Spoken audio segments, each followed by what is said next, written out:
Shabbat Shalom. Nice to be back. Rabbi Scott White is my name. I've been here a few times before, and it's nice to see you all and be together to worship on this Shabbat evening. We'll begin on page 6. Please join us in the singing of Shalom Aleichem.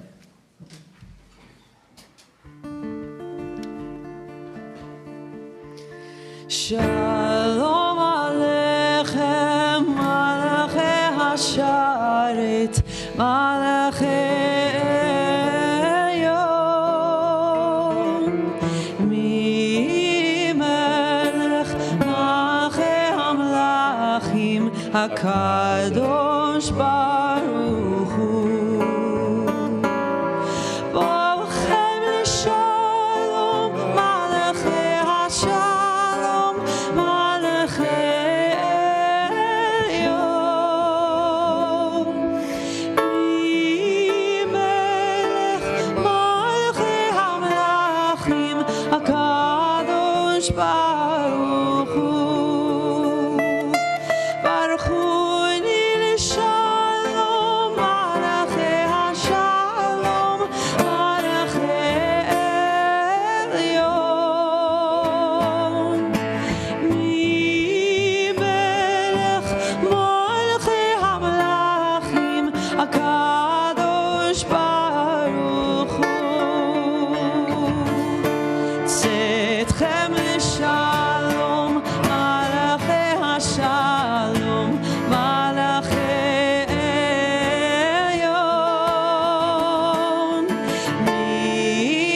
Melech Malachei Hamlachim, HaKadosh Baruch Hu.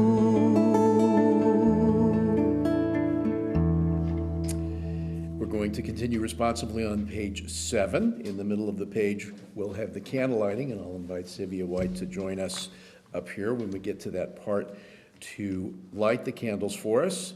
And when she starts to do that, you'll rise. But now you can remain seated and join with me from the top on 7 responsively. Come, let us welcome Shabbat. May its radiance warm our hearts as we kindle these tapers. Light is a symbol of God's presence in our lives. The Eternal One is our light and our salvation. Light is the symbol of the holiness within each of us. The human spirit is the light of God. Light is the symbol of the Torah's teachings. The commandment is a lamp, and the Torah is a light. Light is the symbol of Israel's mission, as it is written, I have made you a covenant people to serve as a light to the nations. Therefore, in the spirit of our ancient tradition, which hallows and unites Israel in all lands and all ages, we kindle the lights of Shabbat. And now we stand, please.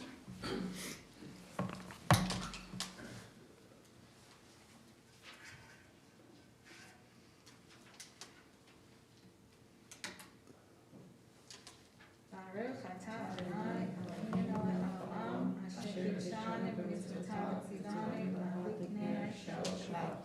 Amen. We praise our eternal God, creator of the universe, who hallows our lives through laws and ethical teachings. We are mindful of these timeless values as we've kindled these lights of Shabbat. May God bless us with Shabbat joy. May God bless us with Shabbat holiness. May God bless us with Shabbat peace. Amen. And now we turn to page 56 as we prepare for the Baruch Hu on page 59. And the italics will be recited by the congregation. Creator of the universe, we have come together on this Shabbat to affirm your presence in our lives and to offer our prayers of thanksgiving. A week of toil is ended. The time of rest has come. You have given us the blessing of labor, so that by our work we may fashion things of use and beauty. May the fruits of our labors be acceptable to you. May each new Shabbat find us going from strength to strength, so that your guiding spirit you may inspire to ever worthier endeavors.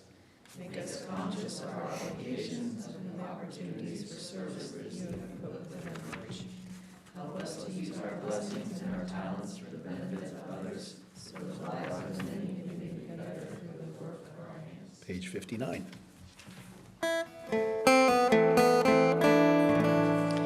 Lai, lai, lai, lai, lai, lai, lai, lai. Lai, lai, lai, lai, lai, lai, lai, lai.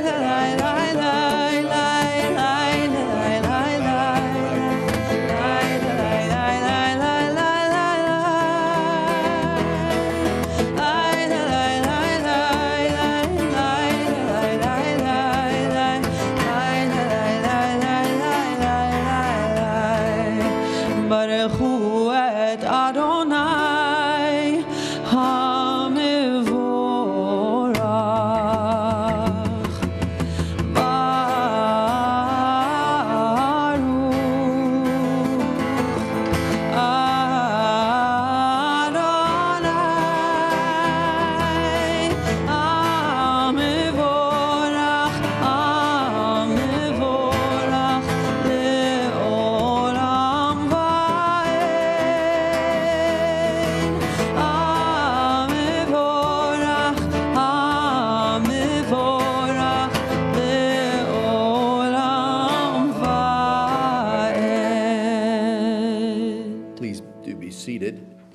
Continuing now on the top of 60, O God, how can we know you? Where can we find you?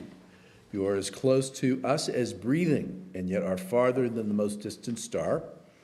You are as mysterious as the vast solitudes of the night, and yet are as familiar to us as the light of the sun.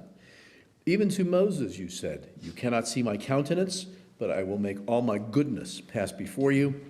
Thus does your goodness pass before us in the realm of nature, and in the various experiences of our lives. And now we'll continue on 61 with the singing of Ahavat Olam, which will lead us on 62 into the Shema.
Shema Yisrael, Adonai Eloheinu, Adonai, Adonai Echad.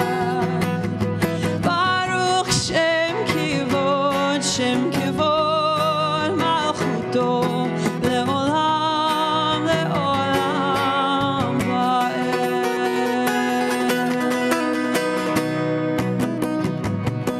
You shall love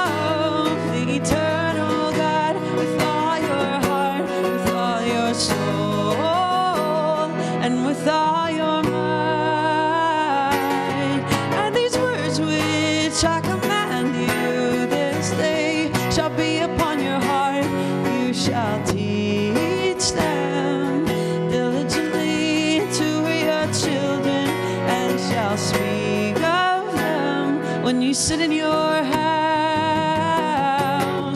when you walk by the way, when you lie down, when you rise up, you shall bind them for a sign upon your head, and they shall be a symbol before your eyes.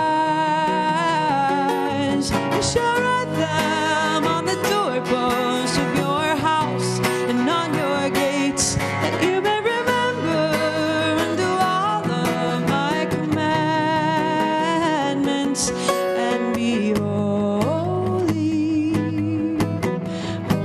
holy to your God.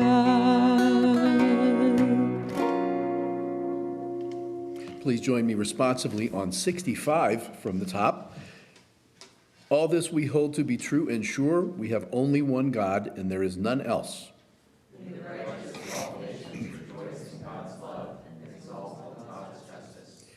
Let them beat their swords into plowshares and their spears into pruning hooks.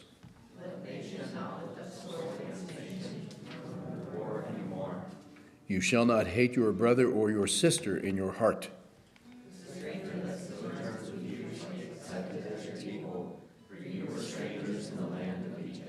Why do you crush my people and oppress the poor? Asked God. The Eternal One defends the poor and upholds the rights of the needy. And once again, continuing with music on the bottom of that page, the Michamacha.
Our commitment to preserving the Sabbath as a perpetual covenant between us and God is expressed in the Vishamru, and that is on the bottom of page 66.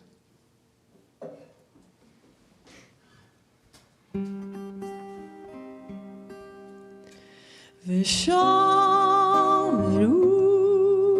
v'nei Yisrael et ha-Shabbat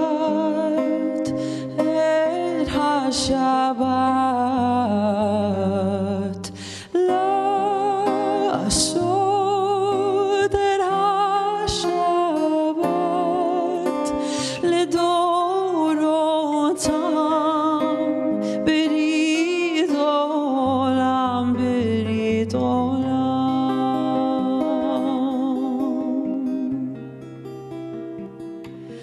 ביני ובין בני ישראל אותי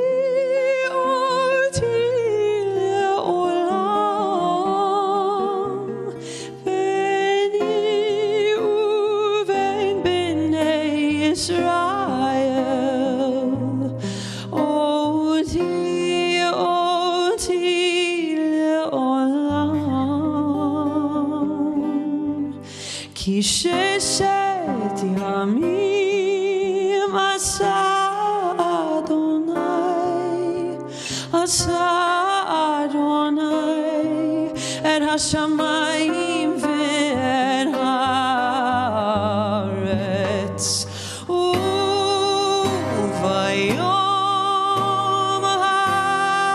השביעי שבת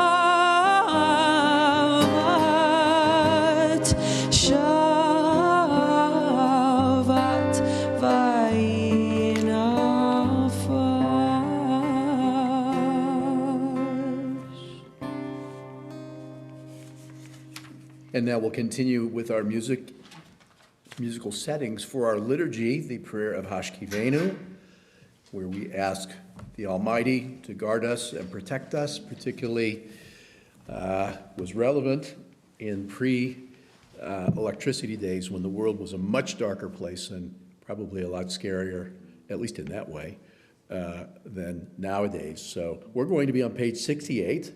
And we ask you to join us in singing of Hashkivenu.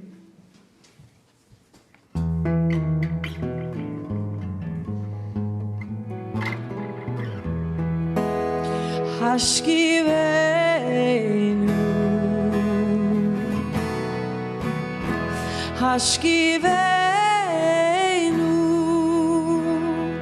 Adonai.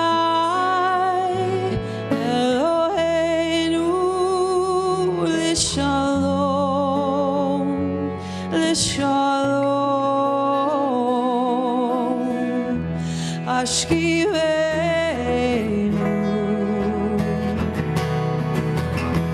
Hashkivenu,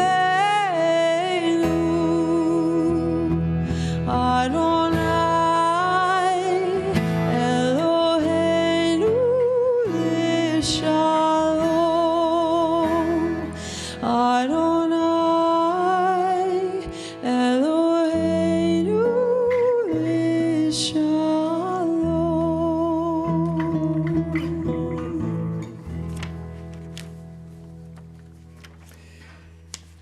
We have now reached the Amida, which is the central prayer of our service, the celebration of the Sabbath in our liturgy.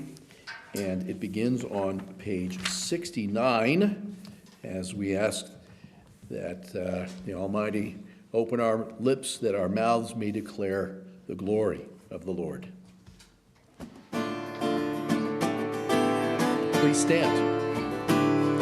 Adonai Sfatai Tiftach, Adonai Sfatai Tiftach, Ufi Yagid Tehilatecha, Ufi Yagid Tehilatecha, Adonai Sfatai Tiftach, Adonai Sfatai Tiftach, Ufi Yagid Tehilatecha, Ufi Yagid Tehilatecha.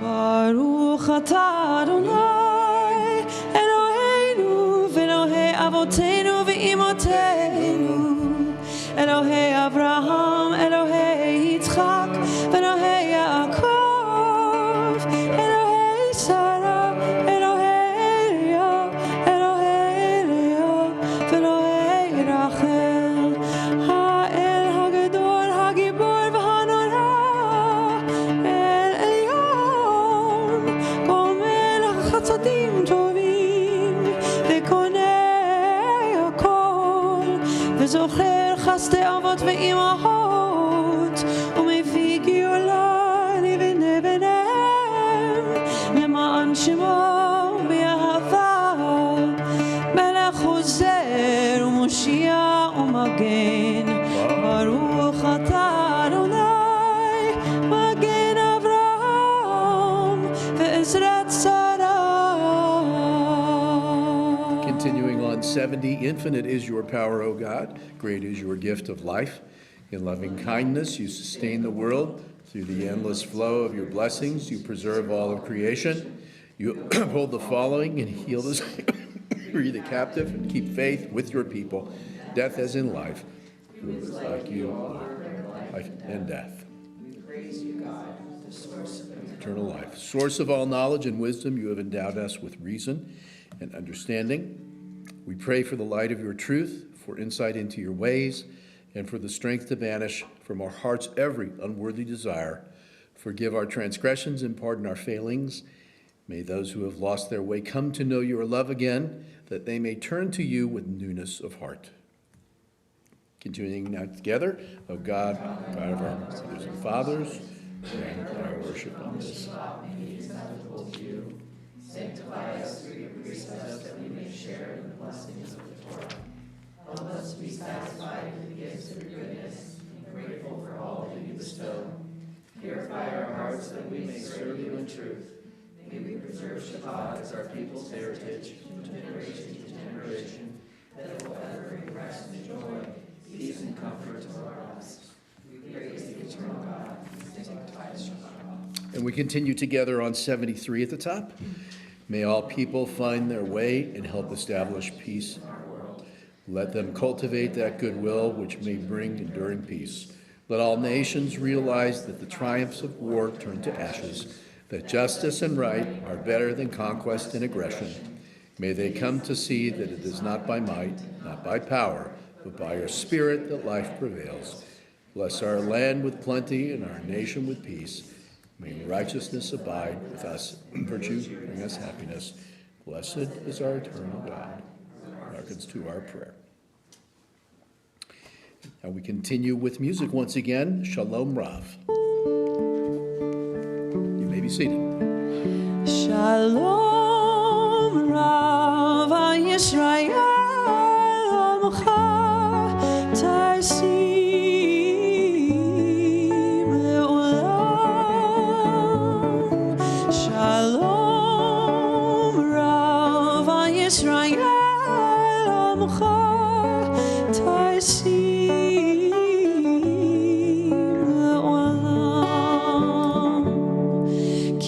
אתה הוא מלך הדור לכל השלום, כי אתה הוא מלך הדור לכל השלום, וטוב בעיניך לברך את עמך ישראל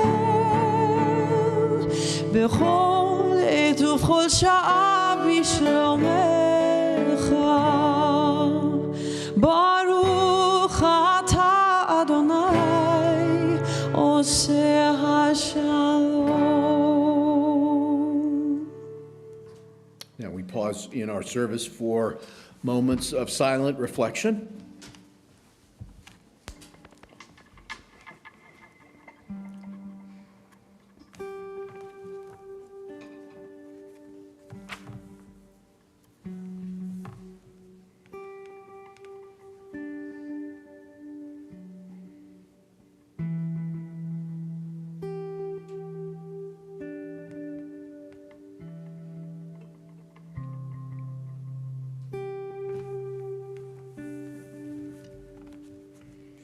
And may the words of our mouths and meditations of our heart be acceptable before the Lord Almighty. As we now turn in our prayer books back to page 10, as we pray for healing, we are thinking and praying for those who are unwell. It is our custom. We give an opportunity to all who worship to share names of those who they want to be included in our communal prayer of healing. Anyone who would have names to share, please just to indicate by raising your hand and saying the name, and we'll include those in our thoughts and prayers. Is there anyone?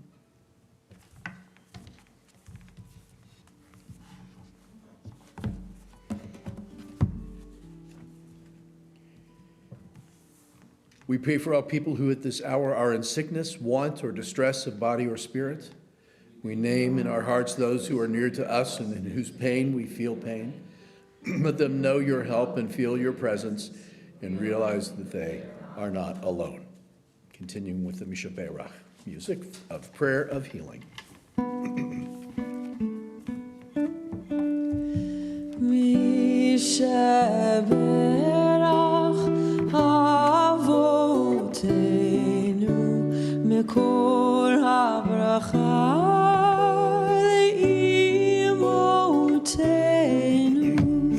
May the source of strength, who bless the ones before us, help us find the courage to make our lives a blessing, and let us say Amen. Mishaberach imotenu mekor habracha la'avotenu. Bless those in need of healing with refuah shlema, the renewal of body, the renewal of spirit, and let us say Amen.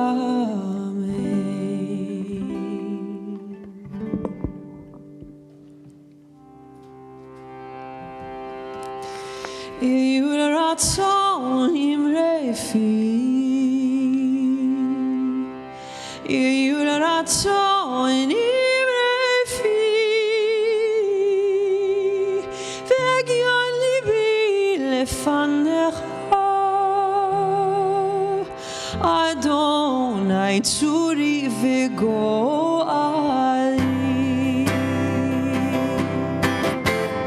Oh, may the words of my mouth, the meditation of my heart be acceptable before you, eternal God, my rock and my redeemer. Oh, say shalom b'mromav,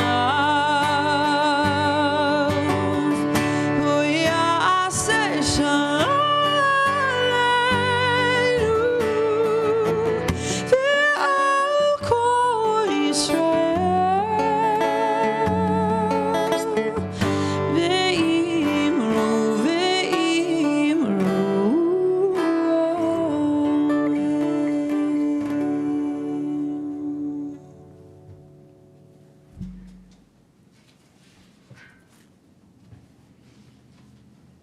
Shabbat Shalom. Our tradition is ancient. There are artifacts that have been discovered, unearthed, that are also very ancient. Probably everybody has heard of or about the Dead Sea Scrolls that were discovered in the late 1940s in the land of Israel. There are objects in there that were made over 2,000 years ago. There are scrolls, virtually an entire scroll of Isaiah that was unearthed there, very fragile, but it was opened up and studied, and it was revealing in the way that, not because there was anything new, but because it was identical to what we have in the Tanakh 2,000 years later, because of the efforts to preserve the text as it is. How many people here have been to Israel? Okay. Did you go to the Shrine of the Book? Okay, and the Shrine of the Book is that very interesting jar-shaped building at the Hebrew University, at the Israel Museum near the Hebrew University in Jerusalem. And when you were there, I saw a couple hands go up. If you went to the Shrine of the Book, did you happen to see down below? Up above there are the Isaiah scroll, or a facsimile of the scroll, is laid out sort of like in a preserved, very specially preserved, sort of like the rules of basketball, if you've ever been to Allen Fieldhouse and seen that, or in Washington, the Declaration of Independence, sort of a light proof environments so that the scrolls are preserved. But there's also in the Shrine of the Book, if you go downstairs, something called the Aleppo Codex. Did you happen to see that? Those of you who were in Israel, did you see the Aleppo Codex? So what's the difference between a scroll and a codex? Anybody know the difference between a scroll and a codex? So a scroll is like the Torah scroll in here. Right, and you can see, you don't have to stand. Everybody's seen it, right? It's all one big piece of parchment, different swatches that are sewn together. Okay?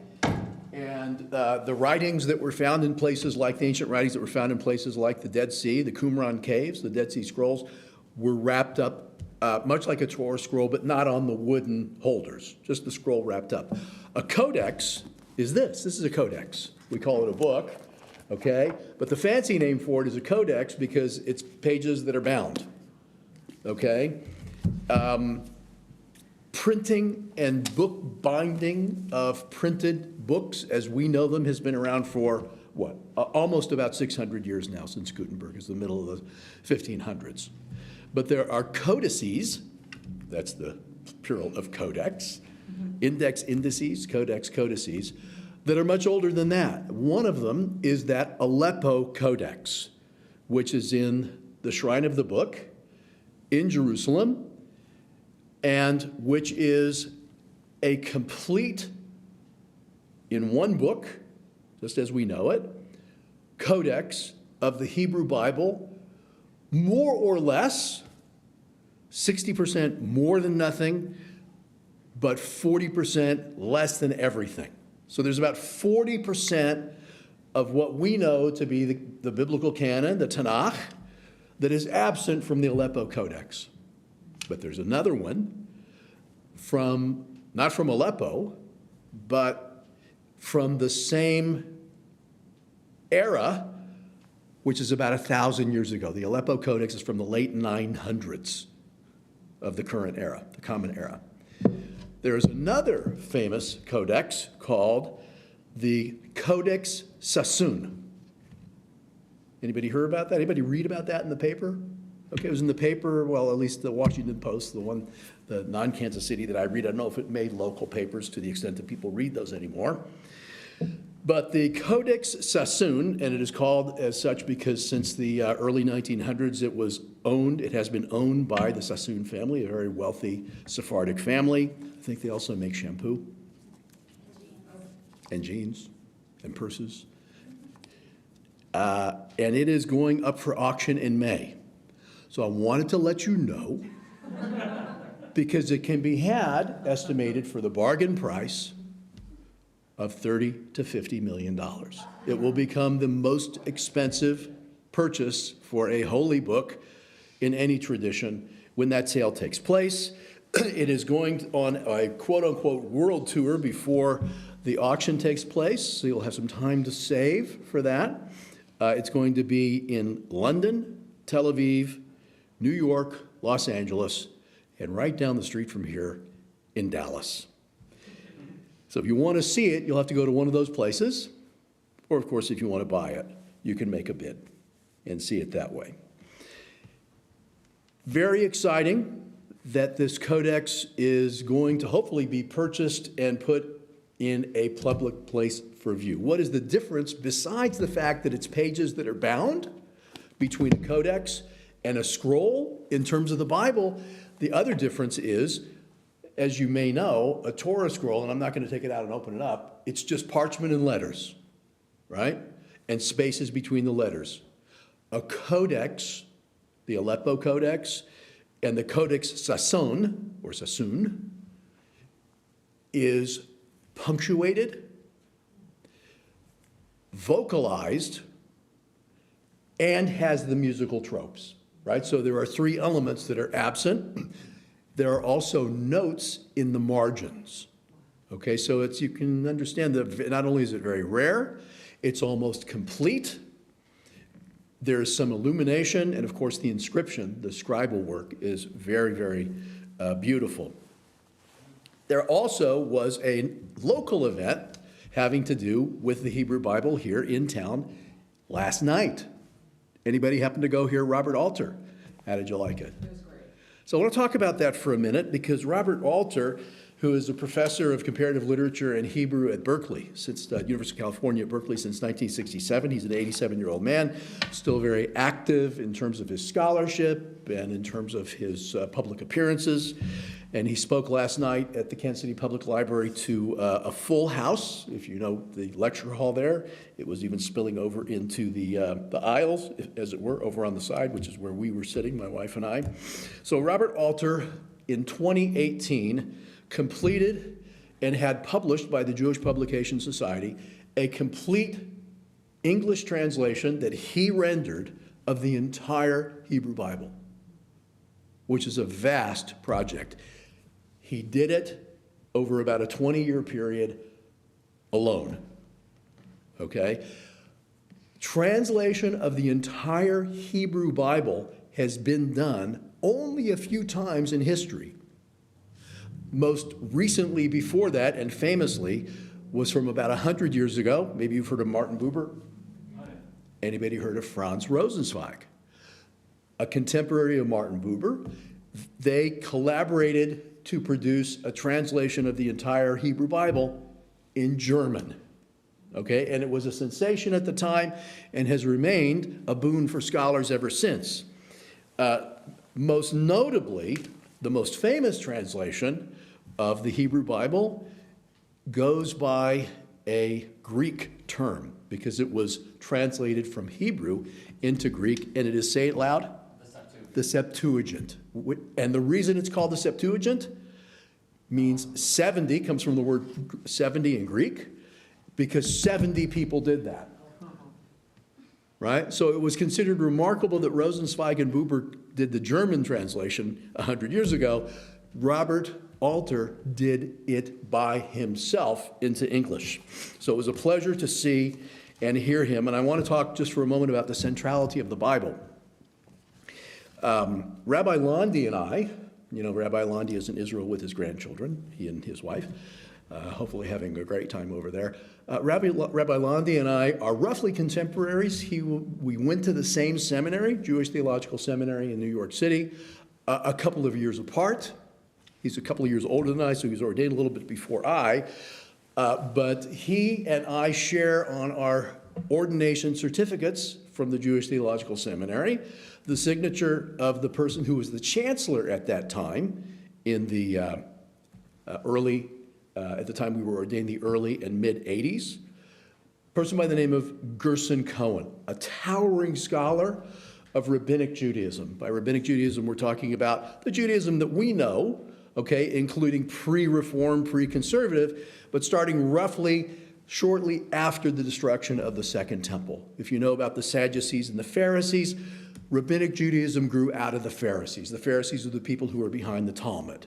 Okay, so Rabbinic Judaism, according to Gerson Cohen's formulation, is held together, and here I quote, in other words, the foundation of Judaism as we know it and observe it as a religion is, quote, held together by no more than the sequence of the verses in the Hebrew Bible.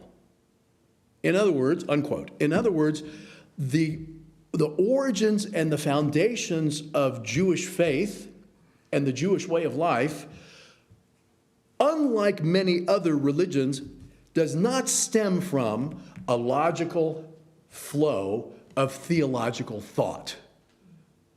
Okay? What we know about God from our religious tradition and the ancient roots of our religious tradition doesn't come from, there have been great theologians like Maimonides, but they're after the fact. They have applied what we've learned from the Bible and the sequence of those verses in the Bible. So let me give you an example of how the sequences come into play.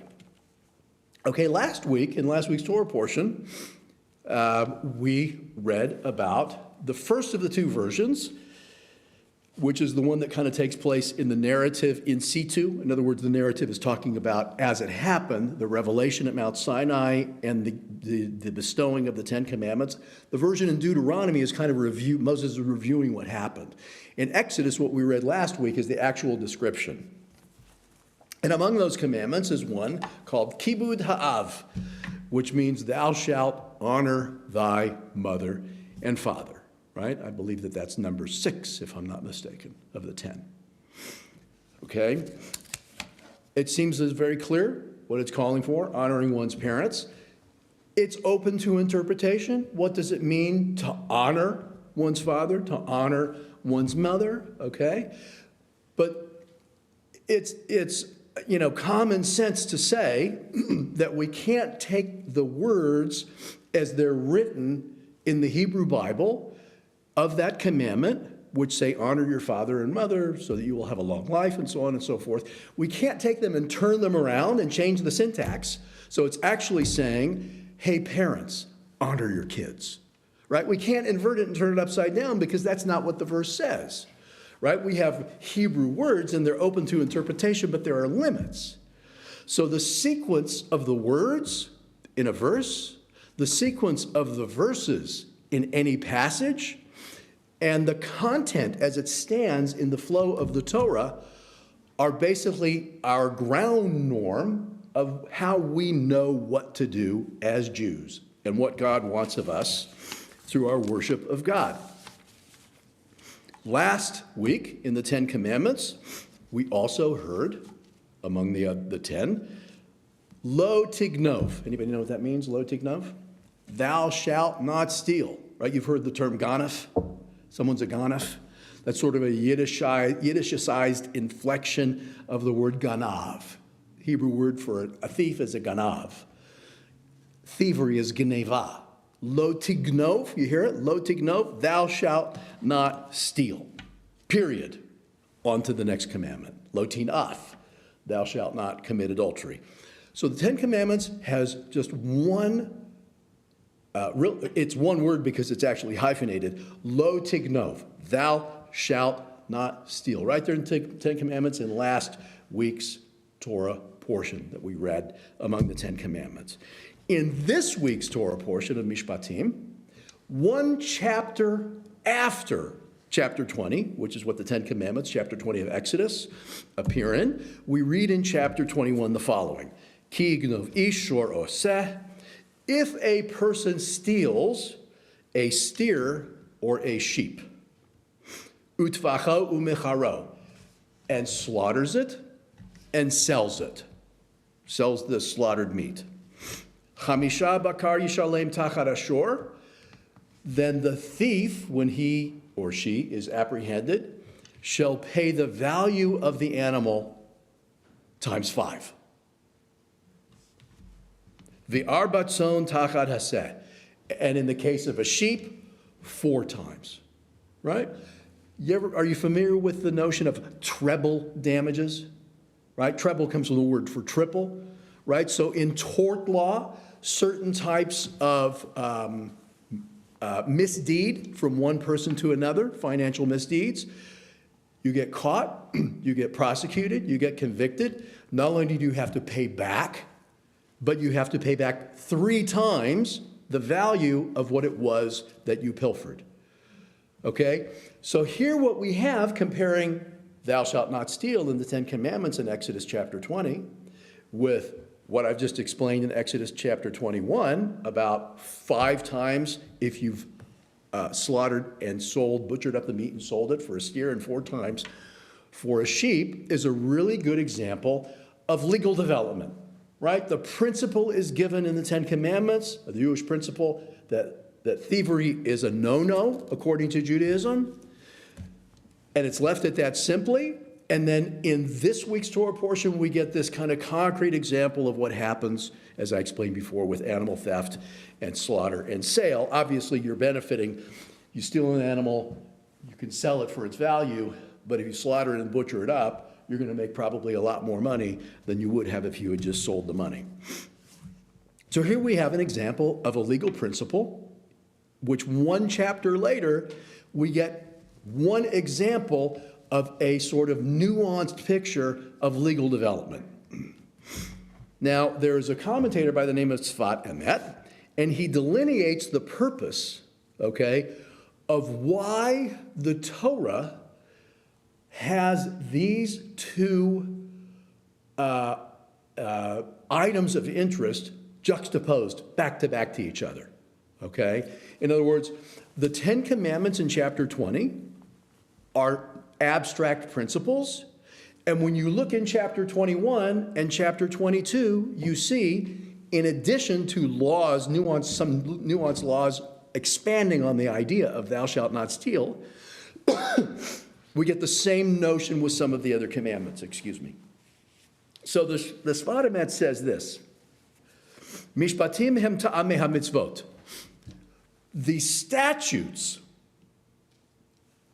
in this case we're talking about this particular statute having to do with theft of an animal that's stolen, slaughtered, butchered, and sold, okay? And other examples like that in the Torah. Mishpatim hem ta'amei ha-mitzvot. This is the flavor, if you will. Ta'am means flavor or reason. Ki hem al pi seichel hatachtonim. Because they are according to seichel. What is seichel? Anybody ever heard the term seichel? What is seichel? Seichel is being smart, right? When someone say someone has seichel, right? You're raising a kid, you take them out, they wait for the red light and walk at the crosswalk. Well, there's a kid that has seichel. Okay? One who's a little wild, tries to dodge between the cars, there's no seichel there. It's kind of common sense. But really what it means is intellectual power. Okay? The reason, says this commentator, the reason why Exodus 20 just has the principle about theft, and Exodus 21 has this item of nuance, being a statute, if you will, in Hebrew mishpat, is not just, according to this commentator, not just to show that there's this stage of legal development that goes out of the principle of not thieving, but it's to show that there's a process of interpretation that worshipers of God in their daily lives apply from principle to application by using our brains, okay? In other words, put it a different way, when God gave the Torah, he could have given this gigantic corpus of law with all the legal development. But instead, mainly principles, gigantic abstract principles like not stealing, and some examples of nuanced development of those principles so that we understand that it is a wholly religious pursuit to apply our intelligence, our knowledge to those legal principles to build a system of Jewish life. And that's what the Talmud has largely done, and Talmudic process continues to do. The word seichel also applies in the sense of a similar word that you'll be able to hear the assonance called haskalah. Anybody ever heard this term, haskalah? Haskalah is a school of thought that came about beginning with a person by the name of Moses Mendelssohn. Now, you better know that as good Reform Jews, Moses Mendelssohn. We're talking about the late 1700s. Mendelssohn and a few other Jews like him at that time, very knowledgeable Jews, but especially Moses Mendelssohn, were deeply influenced by the Enlightenment. And the Hebrew term for enlightenment is haskalah. So the haskalah, there are really two haskalot. One is in Germany in the late 1700s, and another is in Russia in the mid-1800s. In both cases, the haskalah practitioners, who were called the maskilim, applied their seichel, haskalah seichel, in such a way as to improve Judaism, which they saw was becoming and had largely become fossilized. The Haskalah movement in Judaism is what led to the creation in the 1820s in Germany of the Reformation, what we call Reform Judaism. And some 30 to 40 years after that, the outgrowth from Reform of conservative Judaism, which has a lot more in common with Reform than is actually known, okay? Some differences having to do with, obviously, observance, but both enshrined the idea that not only are we permitted, but we're required as Jews to apply our best knowledge and our intellect to the betterment of Jewish life in a way that the inherited tradition up to the 1820s was not doing, and which continues to be the case, in particular with Orthodox and especially ultra-Orthodox Judaism today. So the creation of and the continuation of Reform and conservative and Reconstructionist Judaism, what are really in a group liberal Jewish thought, okay, comes out of this notion that the principles that were given are meant not to be frozen in time, but to be constantly reviewed and, when necessary, reformed and renewed. So we can ask ourselves, what happens to Judaism when people don't use their minds? When there's no seichel, right? When leaders, in particular, even rabbis, do and say things and teach things and profess things that seem to have an absence of seichel, of intelligence. You know, Israel's society as it was set up beginning in the 20s and 30s, but especially after Israel became a state in the late 40s and into the early 50s, a structure was decided upon, a status quo was agreed upon by the government, and part of that status quo had to do with the role of religion in Jewish life in Israel. And for better or for worse, and I certainly think for worse, and I'm sure you agree with me, Orthodox Judaism became the official state religion. And since the founding of Israel, has been supported.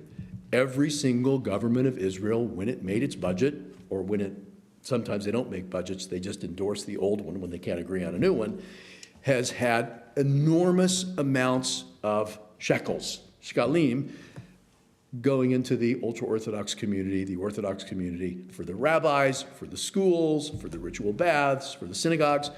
Reform and conservative congregations in Israel get this from the government. Maybe, I think a few years ago, there were some changes that were made. The result of that has been that the liberal streams of Jewish observance and communities has been kind of left on its own to struggle. And worse than that is that Israelis who are not dati or haredi, those are the two Hebrew terms for Orthodox and ultra-Orthodox, tend to be reactionary secularists. They want nothing to do with Judaism because the Judaism that they see is the Judaism of this radical orthodoxy or ultra-Orthodoxy, which is coercive, which tells people, for example, that if they go to the synagogue on Rosh Hashanah, these are ads that are run in Israeli newspapers on Rosh Hashanah and paid for by the government. Okay? If you go to a Reform or a conservative synagogue on Rosh Hashanah and you hear the shofar, it's like you haven't heard it. It doesn't count because it's not Orthodox Judaism. So the one result of this kind of lack of seichel in the religious community in Israel, and by the way, about 15% of Israel is ultra-Orthodox now. And interestingly now, if you're following Israeli politics, the current Knesset, the new government that was installed a couple of months back, like every Knesset, every parliament, has 120 members. 64 of those 120 are either Orthodox or ultra-Orthodox.